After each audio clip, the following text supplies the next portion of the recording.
তো বন্ধুরা, আজকে তোমাদের বলার কথা ছিল আমি কোথায় যাব। আমি যাবো একটু পরে বলছি। তো আমি পরিপাটি করে রেডি হচ্ছিলাম যাব বলে ইটুরি পিসির বাড়ি। তো আমি এটা বাবার সাথে যাই বেশি, প্রথমবার মায়ের সাথে গেলাম, সেই জন্যই বাসে করে গেলাম। তারপর আমি এখানে এসেছিলাম মনে দিদির জন্যে, আমার বেস্ট কাজিন, ওর জন্য বেসিক্যালি এসেছিলাম। ওই ডেকেছিল আমাকে বারবার করে। তো সেখানে এসে কত গল্প হলো, মজা হলো, আড্ডা হলো। এসেছিলাম একটা দিনের জন্যে, কিন্তু কিভাবে যে কেটে গেল দিনটা বোঝাই গেল না। তো এরকমভাবে আমরা তিনজন ল্যাদ খেয়ে কাটালাম গোটা দুপুরটা, ফোন ঘেটে হেনা তেনা করে। তারপরে ভাবলাম ভিডিও করবো, এটা আমি আর আমার দাদার মেয়ে, মানে আমার ভাইজি।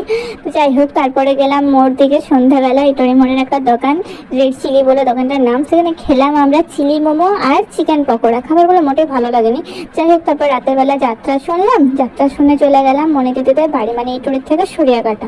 সেখানে রাতটা থাকলাম, তারপরে সকালের দিকে রওনা দিলাম বাড়ি যাওয়ার জন্য। এভাবে বাড়ি পৌঁছালাম, মনটা খুব খারাপ করছিল, থাকতে পারলে ভালো হতো। এভাবে কাটালাম। টাটা।